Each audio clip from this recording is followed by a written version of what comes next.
Hello, everyone, and welcome to the Renaissance and Mannerism in Cinquecento, Italy. So much like Quattrocento, Cinquecento literally means the 500s. So we're going to be talking about the century of the 1500s and on. So we already talked about the early Renaissance, and in this lecture, we're going to move on to discuss the High Renaissance. So here we just have a map of Rome. We're going to kind of depart from Florence and move into Rome, which is really the center of the High Renaissance. And so we'll be discussing the period of 1495 to about 1520. So that's a pretty short period. It's about 20 years, 25 years. And even though it's a small amount of time, it's a really important period because this is where we get the three big art names. This is where, if you've ever seen Teenage Mutant Ninja Turtles, most of them get their names from this period. The most famous artists of all time, like in the history of art and even in the world, are in this period. These are household names. The big three that we're going to emphasize are Leonardo da Vinci, Raphael, and Michelangelo. So an important thing to note is that at this time, the social status of artists has changed. So previously, artists were considered craftsmen or tradespeople. They were kind of everyday workers who were great at their craft, but it was more about craft and trade than anything. At this point in time, they can now be considered geniuses with creative powers that are almost divine or perhaps even derived from the divine. In this period also, artists became the subject of study. Biographies were written about them, and Giorgio Vasari created works called The Lives of the Artists. And those writings really laid the foundation for art history as a discipline today. It left basically the basis for our modern understanding of art and art making. And we owe a lot of that kind of biography, thinking of the artist as having genius and sort of turning the arts into a subject of study. We owe a lot of that to Renaissance humanism. And so the art of the High Renaissance builds upon many of the foundations of early Renaissance, but the style varies much more. So we'll start here with Leonardo da Vinci, and this is his Last Supper, which was made somewhere between 1495 and 1498. So Da Vinci literally means of Vinci, which is a geographical location in Italy, so it's actually more appropriate to refer to him as Leonardo. He's a quintessential Renaissance man. He's a painter, a sculptor, an architect, also a scientist, and an inventor. He also dissected bodies to study anatomy, and that's new. This is a pretty important thing for him. So he had a heavy interest in science, which greatly affected his art making. Religion actually plays a pretty small part in his work, even though this right here, this biblical scene, is such a famous painting of his.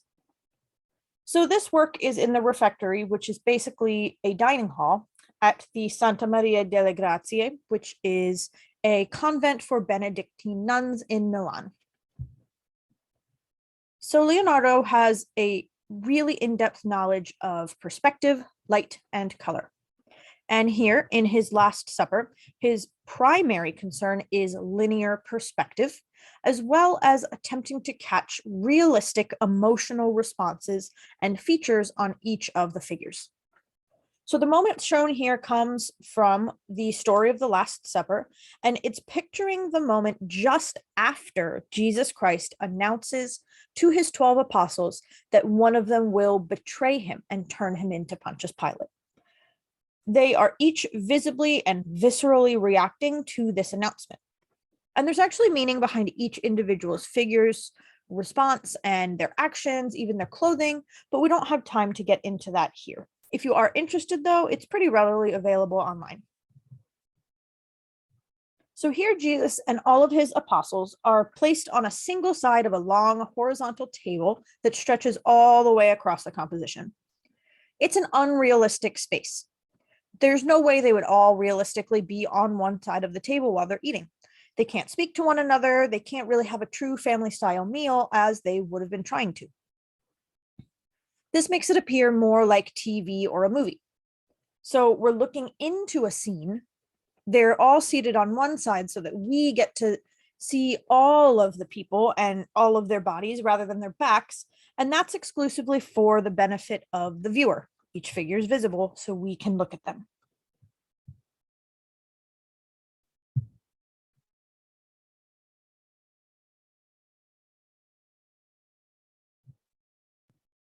So all of his disciples here are denying that they would ever betray him. They're frantic, they're panicked, and yet they're placed in an environment that's calm, simple, austere. Also, take a look at Jesus. He's completely calm. He sits separately from his disciples. Behind him, there are windows that illuminate him as the central figure, and he's the focal point of the entire composition. Also, if you take a look at the diagonals, again, that term orthogonals that we talked about, these diagonal lines that kind of converge inwards from the ceiling, the sides. If there was a floor, they would do the same thing. They all kind of come in and they converge here at the top of Jesus's head. There's only a faint curve. There's only the one in the entire work, which is above Jesus, this kind of arched piece to the top of the doorway. And unfortunately, the painting has deteriorated pretty massively. It's in extremely poor condition today.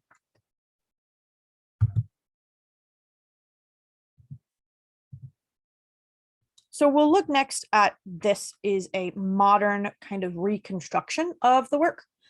So likely a lot of these colors aren't quite right, and some of the details also probably aren't quite right, but this should give a better sense of how it might have looked and how maybe it was intended to be seen when it was first made in those last few years of the 1400s. So Leonardo didn't use traditional fresco technique for this piece. The traditional technique would be to apply paint to wet plaster. Instead, he mixed oil and tempera and he applied it to dry plaster. So that means that the plaster, unfortunately, didn't absorb the paint very well. And so it's been slowly but surely flaking off for centuries. It went under a pretty massive restoration in 1999, but it was pretty controversial as now much of the painting is no longer considered original, but actually more of a recent reconstruction. And here, arguably, Leonardo's most famous work, and honestly, one of the most famous works in the world, is the Mona Lisa. People actually don't look too much at the image itself anymore. It kind of exists in its own realm. The painting has its own history of theft and loss, and sort of resurfacing that takes up the whole aura of the image. So we're going to look a little bit more closely at what's actually going on here. So this portrait is of the wife of a wealthy,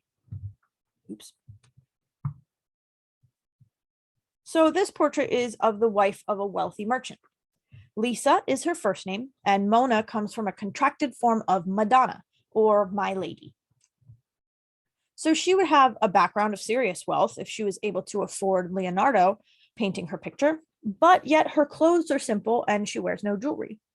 So Leonardo was not overly concerned with adornments really at all, but much more so he wanted to depict an individual with her personality in tow.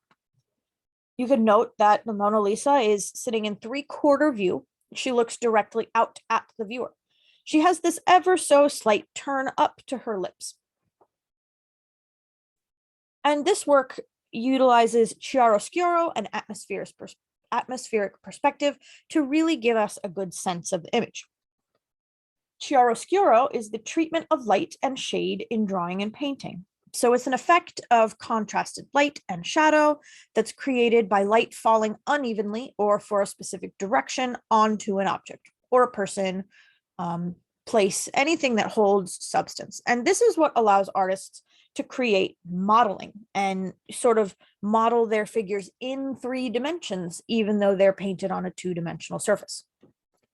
Atmospheric perspective refers to the effect that atmosphere has on the appearance of objects when you look at them from a distance. So this is the way that we naturally see with our eyes. Further back in the distance, objects are much less clear. Their color changes in value, saturation, and hue. We sort of lose color as we go back, and it creates this kind of hazy effect in the very, very background. Details are very minimal. You'll notice in that background, there are trees, there's water, and there are roads that lead to seemingly nowhere. Originally, there were actually two columns on either side of her, placing her into some kind of architectural space, but a previous owner of the painting actually trimmed away those sides of the painting. And this work is darker with age and from being exposed to candle smoke for so many years. So likely it would have been much brighter and much more like kind of that last really bright reconstruction of the Last Supper that we saw. This portrait also never made it to the patron, as Leonardo just loved it so much, he kept it. And it's important to note that with Mona Lisa looking directly at the viewer, she's engaging with the viewer on a psychological level.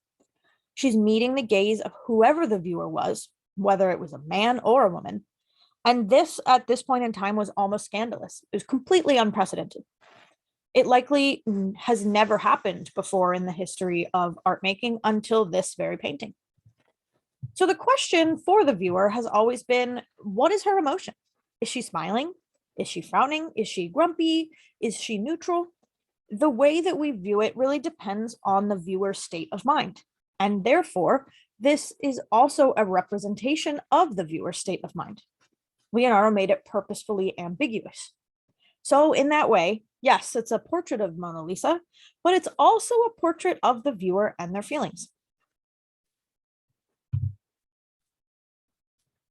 Prior to the late 15th century, paper and parchment was extremely expensive. So at this point in time, a cheaper form of paper is able to be produced, and that made a massive impact. So it enabled artists like Leonardo to draw and sketch much more readily. Later in life, he gets pretty interested in science and gross anatomy, and he does so by literally dissecting bodies and studying the shapes and forms of the human body from within. In this sketch, the fetus and lining of the uterus, he is depicting the uterus as a spherical shape, even though actually the uterus is more of a hollow pear-shaped organ than a sphere. But the bigger point to show here is one of his awesome sketches with all of these writings and smaller drawings all the way throughout, but also it's a cutaway view, which was a new thing to be happening. So he was the original champion of this cutaway view and the first to employ it. This was then adopted into the modern day scientific method, and you'll still see pictures reposed in medical journals and medical textbooks of these cutaway views of anatomical structures. And compared to Leonardo's pretty dark and serious style, we now have works by Raphael. His very colorful compositions almost appear light and friendly. And so here we have philosophy, the School of Athens, which is in one of the apostolic palaces in the Vatican. This was created between 1509 and 1511. So Raphael considered every single element of all of his compositions very carefully. And this one in specific was commissioned by Pope Julius II. So Pope Julius II commissioned Raphael to paint the papal apartments that are in the Vatican. In one room, he painted the four walls to symbolize the four branches of human knowledge. And those four branches are theology, law, poetry, and philosophy. So this painting is philosophy. And here we have a gathering of classical philosophers from the Greco-Roman world. The whole image is pretty reminiscent of ancient Roman architecture. You'll notice marble arches, coffered barrel vaults, relief sculptures, sculptures set into recessed niches. To the left over here, we have Apollo, and then to the right, we have Athena. And the architect Bramante, who we'll discuss a little bit later, helped instruct Raphael in figuring out this architectural setting. And Raphael generally was heavily interested in and influenced by ancient art and architecture.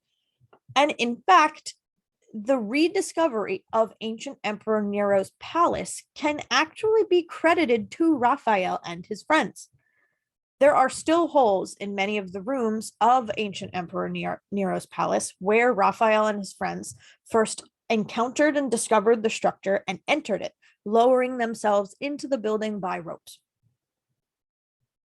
So at the center of this competition, at the top of the stairs, are Plato and Aristotle. It's these two figures right here.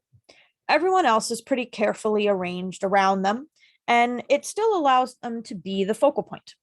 The patterned floor in the foreground moves up into the stairs and then the figures at center, and then further up and further back into the image, we have the blue sky above them.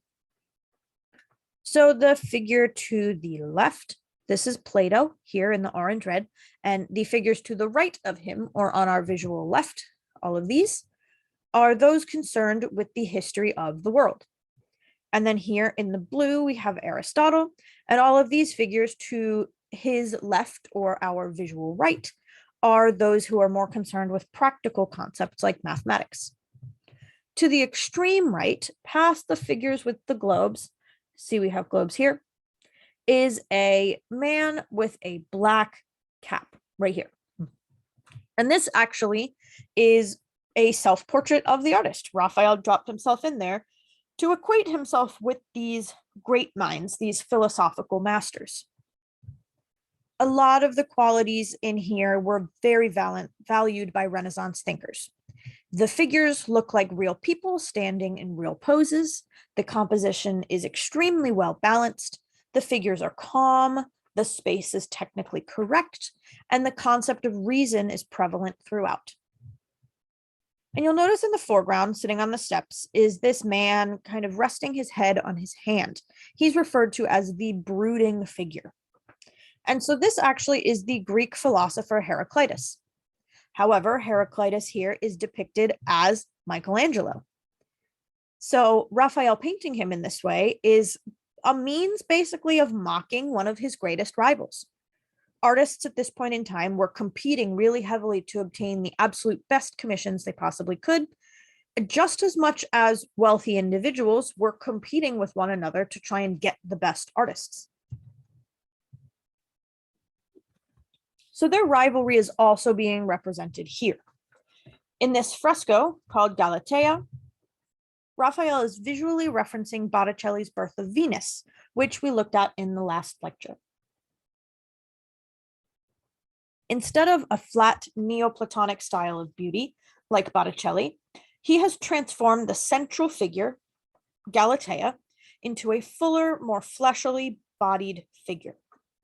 And so this work is based on a Renaissance poem, which would have been contemporary at the time, and that poem is based on classical mythology. So the story goes that Galatea has transformed her lover, Acis, into a river after he was killed by a jealous giant named Polyphemus. Galatea here is fleeing from the giant on a seashell, mostly directly derived from Botticelli's Birth of Venus. Galatea isn't flat, nor is she elongated, but instead she's much more realistic and naturalistic. By showing Galatea riding on the river Acis, even on that seashell, Raphael is symbolically reuniting the two lovers and ultimately suggests that Acis, even through death, is the one who saves Galatea's life.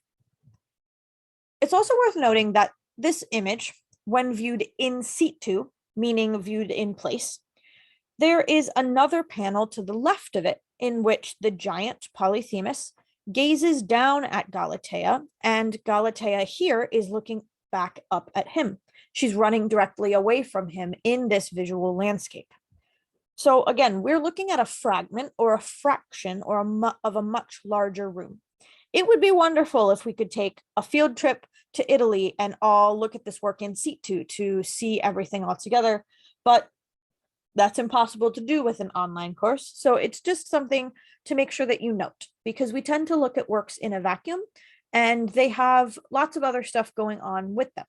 And you'll see that in the next work as well. So now we're going to turn to Michelangelo. Michelangelo was a painter, sculptor, architect, engineer, and poet. Sculpting really especially was his passion. He believed that an image of a sculpture was locked inside of the stone, and only by removing the excess stone did the sculptor remove the idea from their mind and release that idea from the block of stone. So as an artist, he didn't follow mathematical procedures or proportions to create and visualize beauty. He instead believed that beauty was in the eye of the artist. And he visited Rome for the first time to meet with a cardinal and create this piece for that cardinal. It was originally commissioned for Old St. Peter's Cathedral, and then later on moved to the new St. Peter's Basilica, which still stands in Vatican City today. So here we have an image of Mother Mary cradling her dead son after taking him down from the cross. Even though she is mourning, it's a subtle sadness. So this work is much more serene than others that have appeared previously, showing kind of this theme or similar themes. Despite the sadness and this overwhelming sense of grief, this work is intended to be a scene of beauty. Formally, you'll notice that the marble is luminous. Christ really appears more asleep than dead, and we can barely see his wounds. Also, Mary here appears younger than her son, which caused an extraordinary amount of controversy at the time of its creation. And Michelangelo's defense for this choice is that Mary's agelessness is essential to portraying her purity and virginity. It's also worth noting that she's proportionately much larger than her son is in this image. There is overall, though, a glorious contrast between the folds of drapery and the smoothness of the skin. So now we're going to take a look at a couple detail shots.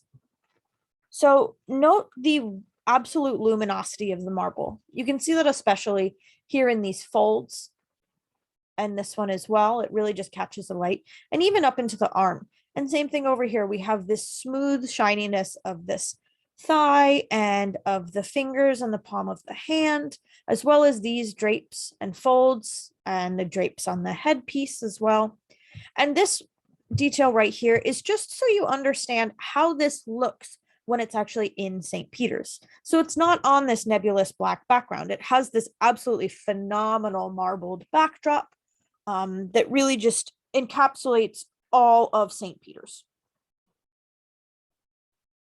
And also, you'll notice the calm serenity of Christ's face. And this really is part of what makes him look so much more asleep than dead. We have these really graceful, beautiful curls and relaxed hands throughout the image.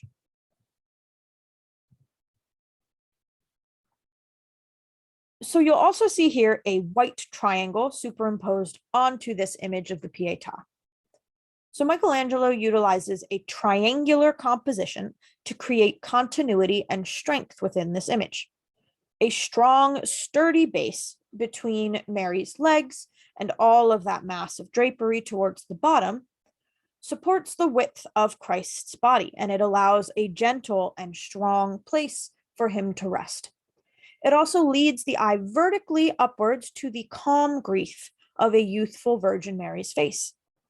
You'll see triangle compositions happen time and time again throughout art history. So the Pietà is inside of St. Peter's Basilica. We're now going to take a look at St. Peter's Basilica. This is an aerial view, actually from basically behind St. Peter's Basilica. So we're looking from the back of the basilica down into what's known as the hill in front of it, and then all the way through into the street outside, and then that kind of takes us out of the Vatican. It's also important to note that Vatican City is not just a city. Vatican City actually is its own nation state.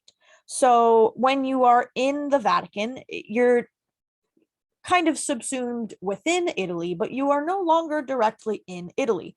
It operates under its own judicial and legislative branch, and it's not kind of subject to the same rules and guidelines and governing structures that any other part of Italy would be. However, the population of Vatican City is pretty small. It's basically the Pope and a few cardinals, and probably a few like administrative assistants, but it's less than 50 at any given time. It's very, very small location. So here we see two different layout plans. So Bramante, that architect who assisted Raphael with the School of Athens, designed the original basilica for St. Peter's, which is seen here to the left. Then ultimately the plan was completed by Michelangelo, and that's the plan that you see at the right. So Bramante's plan consisted of a cross with arms of equal length, each terminating in an apse, and those apses are labeled with the letter A. There would have been an extraordinarily large dome covering the crossing, and then smaller domes covering each subsidiary chapel, which is happening from those interlocking crosses. So they're denoted in this image with the letter D. And you'll notice this is the cross. So here we have the biggest cross here, and then we have these smaller crosses, and we have smaller crosses even still. And so this design would have called for a boldly sculptural treatment of the walls and the piers beneath the dome. It would have required tons and tons of support and a lot more kind of stuff going on in the interior. So that interior space would have then been complex to an absolutely extreme level. And this consists of 9 interlocking crosses. So we have one here, we have a second, 3, 4, and then more down here, 5, 6, 7, 8, and 9 in the center. So the scale, again, of this basilica was beyond gigantic. Bramante, when he was designing it, posited that the dome would be able to be placed directly over top of the Pantheon and subsume the entirety of the Pantheon. And during his lifetime, construction of St. Peter's did not go beyond just assembling the crossing piers of the lower choir walls. So barely any progress was made. After his death, the work passed on to another architect who didn't do much, and then off to Michelangelo. And in 1546, that's kind of when the final plan was devised. So Michelangelo struggled to preserve and carry through the original plan, which he did praise and chose to retain as the basis for his final design. He shared Bramante's conviction that a central plan would be ideal for a church, particularly that of the seat of the church in Rome. As a sculptor, he carried his obsession with the human form over into his architecture and reasoned that building should follow the form of the human body. This means he organized it symmetrically around a central axis. So that central large dome, that's the axis. And in doing so, he wanted to kind of parallel the way that the arms or the legs relate to the body, or the way that the eyes relate to the nose. He replaced the core of interlocking crosses that's seen in Bramante's work with a compact domed Greek cross in a square form. By doing so, he converted what would have been really intense complexity into one still massive but cohesive, unified design that still maintained a lot of the tenets of the original. And this is just an image from the front. So we're turning around, and here's what's known as the hill. This is the entrance. I mean, there's many doors here, but this is the main entrance to the basilica, and we kind of walk into this chamber, and then here's the dome, and right here, this whole situation is where that layout is exactly describing. And from here, we're going to turn to the Sistine Chapel, which is also part of Vatican City. But now we have this massive, gigantic, beautiful basilica, which we will actually talk about more in the next lecture. And the Sistine Chapel is this tiny little building right here. So it's extremely small, comparatively speaking, but it is connected, and you can access it through the Vatican museums over here. And the Pope can kind of walk throughout, and the Pope often will do masses in there. They do meetings in the Sistine Chapel, but you can also visit it as a just regular lay person. So this is the interior of the Sistine Chapel from looking west. So we're approaching it from the east. looking toward the west, toward the altar, which is located at the center right here. And so Michelangelo did prefer to work with sculpture, but he was also a painter. The ceiling of the Sistine Chapel took 4 years, from 1508 to 1512, and then the altar wall behind it, this big piece right here, took another 5 years, from 1536 to 1541. So this is the ceiling of the Sistine Chapel. We don't have time to discuss everything, but we will touch on a few parts that are important. So it was a great challenge to paint. It's over 70 feet high. And Michelangelo actually painted a lot of it while laying on his back on top of scaffolding. He apparently complained quite often about how backbreaking and laborious this process was and how it broke his body down.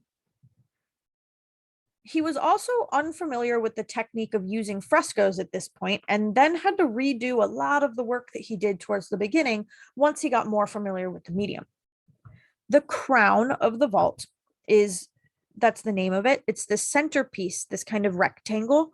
So this is the highest part of that barreled vault. And it consists of 9 individual images. You'll see these rectangles. That's 2, 3, 4, 5, 6, 7, 8, 9 in total. And these are known as narrative panels. So they depict portions of Genesis from the Bible. In the spaces where the vault curves down this way, these are Hebrew prophets and symbols. And then in the triangular areas above the windows, so these right here, these are supposedly Christ's ancestors.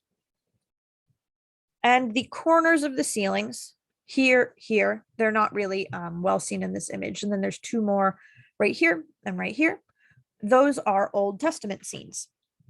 And in the ceiling alone, there are over 300 figures.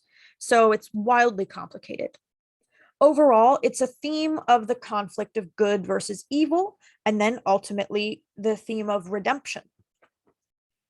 Most figures also stand on neutral backgrounds so that they stand out to the viewer, even 70 feet below.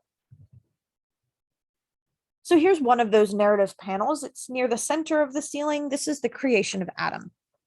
So Adam is the reclining nude to the left, and God is the one floating in the kind of amoebic form to the right. There's a woman under his left arm, and we don't know exactly who she is, but some say it could be Eve. He's bringing Eve over to Adam, or some say that it could be the Virgin Mary. And then the child directly off from her, also in this image, could then be Jesus, foreshadowing what was to come. But like I said, we don't know for sure. The space overall that they're resting in is clear and non-specific. The background is kind of just hazy. It's just swaths of color. And they reach to one another, but they don't touch. Their bodies are complementary to one another. So Michelangelo painted his figures as if he would have sculpted them. So with very defined musculature, and his paintings are just as indicative of his fleshy, muscular style. Here's just another narrative panel from the ceiling, and this one's depicting the fall of man.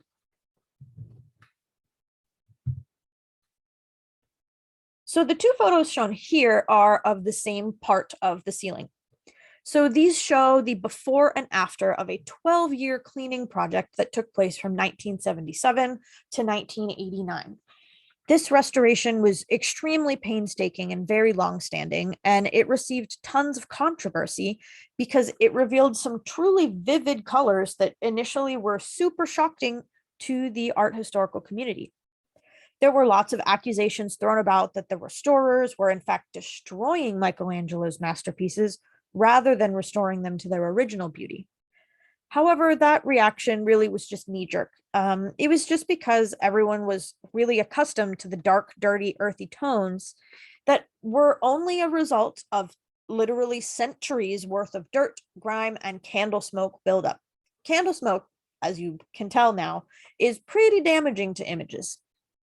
So today, his true palette can be seen, and it resembles pretty closely the brightness of Quattrocento Florentine fresco painters. So this is the painting that's above the altar that we discussed, that really big wall all the way in the back of the image. This is the Last Judgment. So here, Michelangelo is depicting Christ as the stern judge of the entire world, but as a twisting, nude or nearly nude giant who raises his right arm in adjudication, basically judging damnation, bringing that down onto the world, and damnation in a way that is so broad and so universal that it suggests that he can and will destroy all of creation if he has to. And this is that figure right here. So this is in pretty vivid contrast to the Byzantine and European medieval traditions of representing this scene. This is just a detail. So around this depiction of Christ, again, as this kind of voluptuous giant, mostly nude, the choirs of heaven you'll see up and around him, and they kind of pulse with this anxiety and awe. They're watching, they're sort of like reaching and gesturing and just sort of flabbergasted by what it is that he's doing here. So below Christ, right in the center bit, is a crowd of trumpeting angels. There are also figures of those being saved, like these two right here, and they're ascending up into heaven from hell. There are also figures that are being hurled downward, who are being sent and damned to hell eternal. On the opposite side of, oh no, sorry, let's go back up. So here's Christ, and seated to the right of Christ, which is on our visual left right here, is the Virgin Mary. And her side, meaning this kind of chunk of the image, is those who are blessed. It's those who have already ascended into heaven to be with God. On the opposite side of the Virgin Mary, so Christ's left side, our visual right, there are demons with gargoyle masks and burning eyes, and they are actively tormenting the damned. This is a pretty terrifying vision of the fate that awaits sinners. Well, just like a quick look at those. So here you see these really brutal kind of demons and gargoyles tormenting these people, basically taking them off of this ship to hell itself. You'll notice there are some moments like this one. So this figure was fully frontally nude, and when it was painted, the Pope at the time didn't like it, so Michelangelo basically had to go back in and draw this snake onto the body to hide the sort of stark nudity. And here's another one of those scenes of torment. He's kind of being dragged downward. This sort of eel-like serpent is chomping on his leg. He's being grasped by this demonic creature and sort of just waiting for his ultimate fate. So additionally, there are martyrs who are now saints, who suffered particularly agonizing deaths crouching below Christ.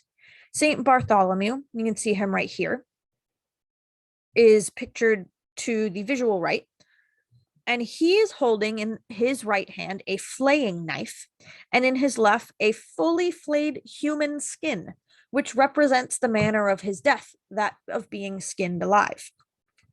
So ultimately, the figures here are huge, they're violently twisted, they have small heads, contorted features, and the work is overall kind of frightening and terrifying.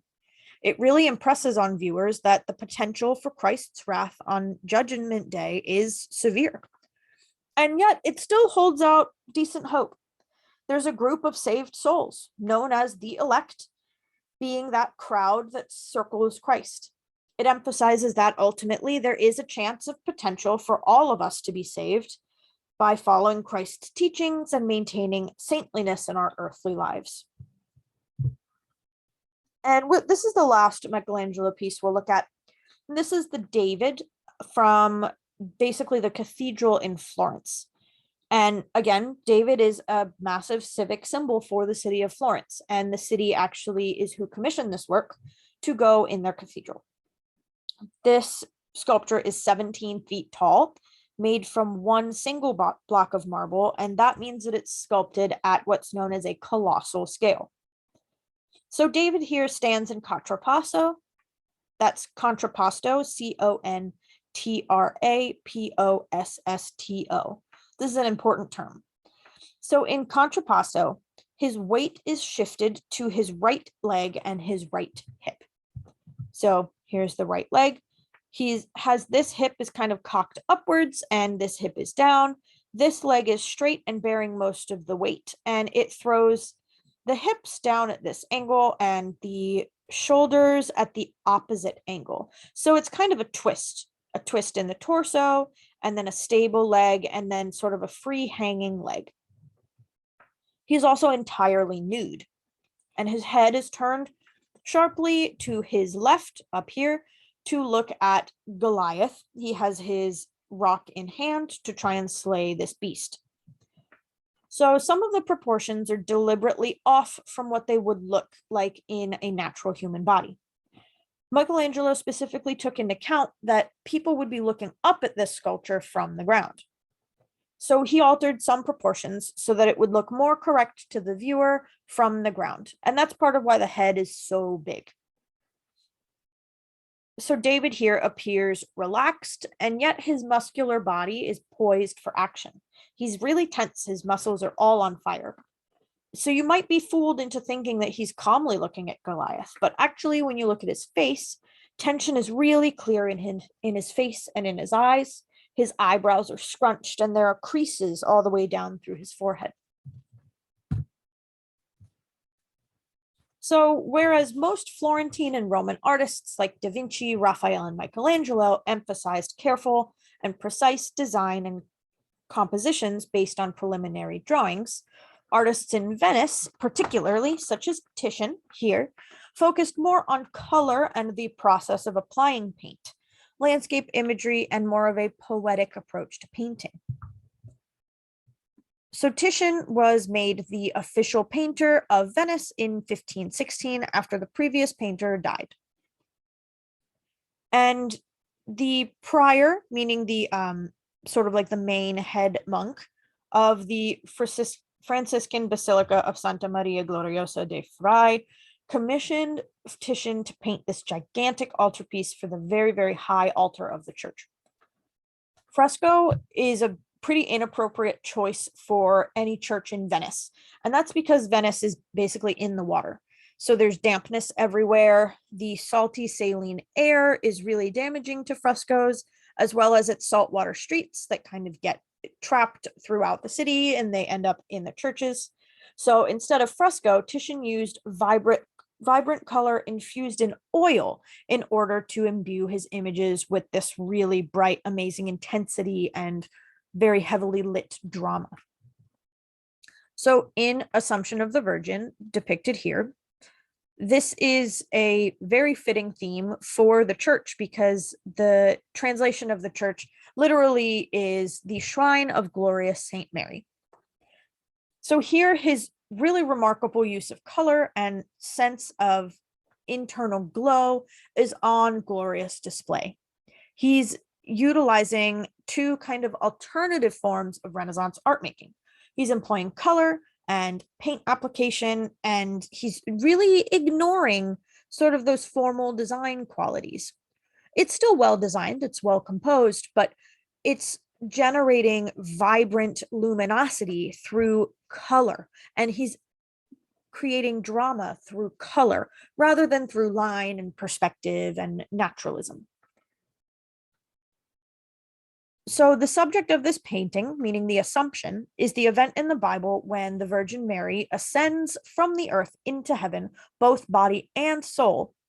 And she's doing so on a great white cloud, borne aloft by those little putti, the little winged babies. Again, the color here is just so luminous, it almost seems to glow in and of itself. This painting almost seems to make the interior of this dark church glow and radiate light. The glowing light depicted here, this kind of bright, amazing yellow and orange, is enveloping the Virgin Mary, particularly the top half of her, and almost like a largely oversized halo. Her head is located at the vertical center line of the composition, and it's also at the center of the U-shaped band of clouds above her, and that's what makes her the focal point. Towards the bottom of the painting, closest to the viewer, you'll see oversized over life-sized apostles that kind of wildly fling their arms about in all sort of directions in awe of the Virgin's miraculous ascent into heaven. So here's another work by Titian. He depicts a nude woman lying on a diagonal on top of cushions and her couch, likely her bedchamber. And this is called the Venus of Urbino. So likely it was a real woman that he painted, but through this title, he's referring to that mythological Venus, the divine woman of classical mythology. Here, all of the contours of her body are very soft. They contrast the sharper, straighter lines that are behind her in the composition in the floors, the windows, the drapery, and the wall behind her. She's also depicted as softly sensual. The placement of her left hand curves suggestively into her pubic area, and rosy cheeks and breasts emphasize her femininity. That rose color of her cheeks and her breasts also comes in to her ear, the tips of her fingers, her knees, and her feet, sort of making her entire body this flowing sensuousness. And it again emphasizes her femininity. In the background, two servants are searching through a chest, trying to find clothes for her mistress. The dark curtain behind her partially separates the woman in the foreground, with her two servants behind her that would have been in a lower class. Bright colors like neutral whites in her ivory skin and in the sheet purposefully contrast with the deep richness of the curtain and of the cushions on which she lays to assist in the impression of depth. And that impression of depth is formed not only by the linear perspective, but also by these colors, by the brightness being forward and the darkness sort of receding into the background. It's also important to note that she's looking directly at the viewer. She's kind of in a similar three-quarter view to the way that the Mona Lisa is. So this is really, really crazy at the time. This is a nude woman and not a nude mythological figure. It's not a classical nude, but just kind of an everyday woman. And not only is she nude, but she's sensuous, she's feminine, she's kind of sexualized, and she's making direct eye contact with the viewer. So men could see this, women can see this. This is absolutely crazy at the time. That viewing experience, that sort of connection between painted work and viewer is part and parcel of what they wanted to do in the Renaissance. But that same thing also enhances the sensuality and the intimacy of the work. It's bringing the viewer directly interior to the painting. So we're now going to talk about Mannerism a little bit.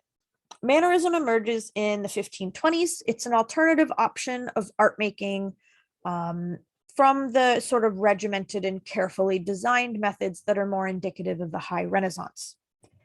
The main feature is artifice, meaning sort of the touch of the artist's hand.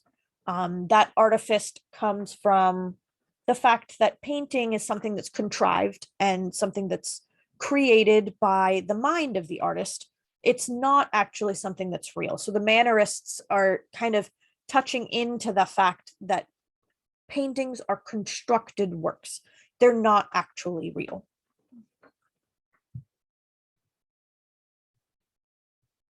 So in art history, we refer to this period as Mannerism. They started to do so a very long time ago. And specifically, they were trying to refer to the work of artists who emphasized the artist's hands rather than complete accuracy and structural formal qualities. And that means when I say the artist hand, that means sort of their way of painting, their way of holding the brush, their way of forming the body. That's the artist's hand. And so Mannerism derives from the Italian word for style or manner, which also in turn derives from the Italian word hand. In art history, this term of style often refers to a characteristic or a representative way of making work that's particular to a specific artist or a specific period. And that's like if I were to say the style of Michelangelo's figures, we would know that that style is sort of big, bulky, overly muscular. That's his style. That's the artist's hand kind of showing up in the work. Mannerism really is not a unified style. It encompasses lots of different personal styles of the time, even if they all represent a break from the normative qualities of the High Renaissance. But because the word's pretty well entrenched in the vocabulary of art history, it can't just be discarded. But there really isn't a super accurate way of depicting these works. And again, one of the most closely associated aspects of Mannerism is the very easily recognizable artifice. It's so important that it's for these artists that the works are clearly constructions and that it's from the artist's imaginary rather than just well-formulated, realistic depictions of the natural world. So Pontormo's painting is of the entombment of Christ, and it's resting in a chapel designed by Brunelleschi in a church in Florence. So this work exhibits almost all of the stylistic features that are characteristic of Mannerism. So first, Christ's descent from the cross and then his subsequent entombment had already been depicted in art very often. So Pontormo knew that the viewer would know this scene. He purposefully exploited his audience's familiarity with the work.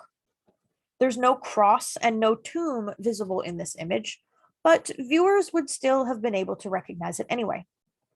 The conventional figure groups are represented on a vertical axis rather than the typical horizontal format for this type of work. Several of the figures in the background even appear to float on air. Their presence in that location would be impossible in real life.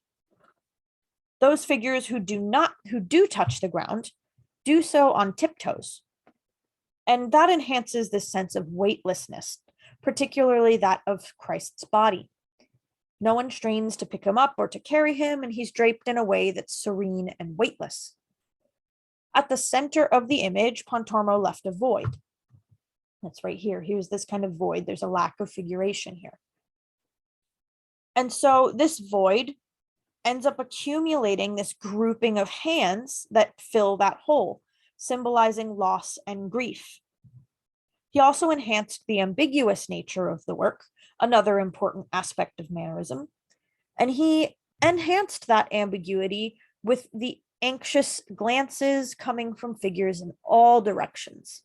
Many of the figures have wildly elongated limbs, they have undersized heads, they move unnaturally, and even this torso of the crouching figure at front, he bends in an anatomically impossible way. Another important Mannerist artist is Parmigianino, not Parmigiano, not the cheese. So he did lots of kind of Mannerist style works, but this one in specific, Madonna with the long neck, is Parmigianino's most known and best known work. It exhibits lots of Mannerist characteristics. So it has an elegant stylishness. The figure has a long, slender neck, a sinuous body, a small head. It has pretty otherworldly, delicate, and attenuated hands that are very specific and positioned in certain ways. And Christ's unusually long baby body, as we see it here, seems to drape across his mother's lap and almost threatens to spill downwards into the foreground as he sort of falls off of her knee. So while the elegance and the beauty of this painting are due in large part to the Madonna's sort of attenuated neck and arms and hands, it's not solely decorative. There is a simile actually in medieval hymns that compares the Virgin's neck to a great ivory tower or column. And that would be like this one painted in the background here. So there's actually a structure and a meaning for this sort of long-necked lady. And finally, we'll take a look at this work by Bronzino. This is Venus, Cupid, Folly, and Time from about 1546. So this is an allegorical painting, meaning a painting with a hidden meaning, usually moral, but here it's also erotic. So here, Cupid is not an infant. Cupid is right here. Cupid is an adolescent. He's fondling the breast of his mother, Venus. And he's posed here so that his buttocks is exposed directly to the viewer, and the position that he holds is pretty painful and uncomfortable looking. Folly is seen to the right. It's this kind of curly-haired child here. Folly is holding rose petals and showering the quote-unquote couple with said petals, or he's about to shower them with the petals. Time is the old man above Folly, pulling back this curtain to reveal the playful and yet incestuous couple below. Envy is this figure at the left, clutching and grasping his head in emotional, envious distress. There are masks on the ground representing deceit. And through this painting, Bronzino is suggesting that love ultimately is foolish. It's plagued by envy, and by those and those who love will one day experience the folly of love, its folly. And again, this is a wonderful representation of those two big Mannerist ideals, artifice and ambiguity. So to close up this lecture, we're going to look at just a little bit of the late Renaissance. So Renaissance art continued both during and after the development of Mannerism. Late Renaissance art began foreshadowing the developments that would come to in the Baroque era. And so this is Tintoretto's Last Supper from 1494. So Tintoretto was a student of Titian, and he was also influenced by Michelangelo, but Tintoretto also incorporated some Mannerist elements into his work. So those elements were often emphasizing drama and emphasizing motion.